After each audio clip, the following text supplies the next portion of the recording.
I do want to touch on some of those people that you mentioned and maybe some of the things that you learned from them, because I look at it sort of the same way. I look at podcasts the same way as you look at training and information. You just want to give it to other people because you want everybody to reach their potential in whatever way possible. And hopefully that fits within your business structure, right?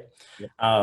So I'd love to hear sort of from your experience with Kobe and the Mamba Academy. What were some of the biggest takeaways from, spending time with him that maybe you didn't know prior? Because for somebody like that, obviously a lot of it is public.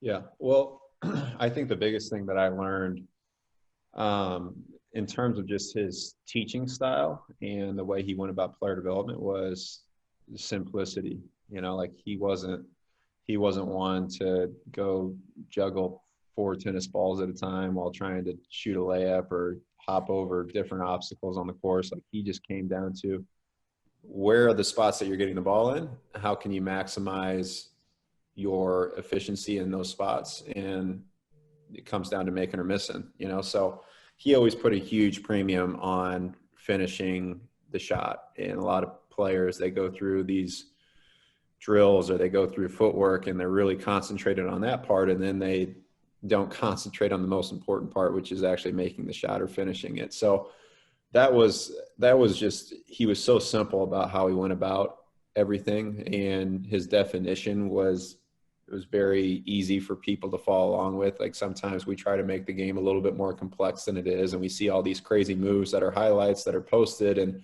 then we try to take that and go give it to kids and be like, okay, copy this move from Donovan Mitchell, and it's just probably not realistic.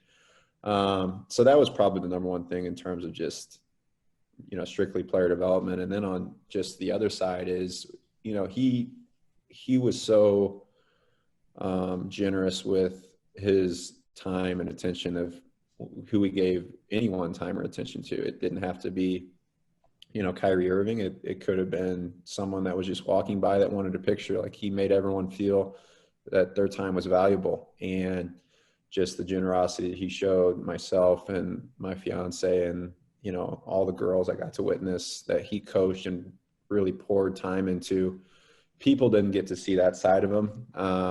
He was an unbelievable person more than anything. So I think that's really what the world is missing, is more people like that are at the top that can really influence, the masses. I think is important. 100%.